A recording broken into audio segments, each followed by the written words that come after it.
तेच ते खाऊन कंटाळा आलाय, तोंडाला चवच नाही. थंडीमध्ये मस्त गरमागरम छान भजे कर की पालकचे. मला वाटलंच होतं तू पालक बघून भजीच कर म्हणतोस म्हणून. मी काय केले, पहिलेच एक 2 जोडे आणले होते पालकचे. छान निवडून घेतले, धुवून छान बारीक चिरून घेतले बघा. 4 मध्यम आकाराचे बटाटे होते, ते बी बारीक असं किसून घेतले. आणि कबर इतका बारीक चिरलेलं घेतलं. कांदा, थोडं कोथिंबीर, लाल मिरची पावडर, हळद आणि धने पावडर, गरम मसाला, चवीपुरतं मीठ टाकले बघा. आणि भज्यामध्ये थोडं तीळ टाकले की लय छान भजे खमंग लागतात बघा, 1 नंबरच लागतात बघा. तसं त्याच्यासाठी मी तीळ बी टाकून घेतले. आणि चमचाभर इतकं लसण खलबत्त्यात ओबड कुठून टाकले बघा.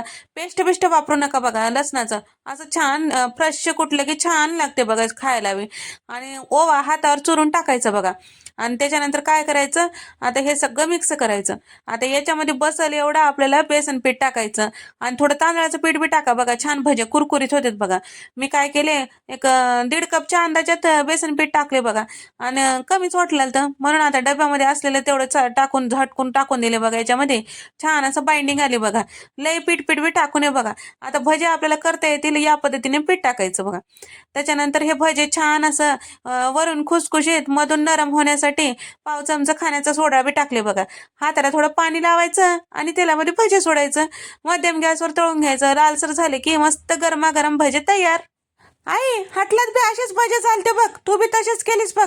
लय भारी भजे झालेत बघ. आता मी जेवणच करणार, हेच खातो बघ आता प्लेट भर. खाय की रे, कोण नको म्हणाले तुला.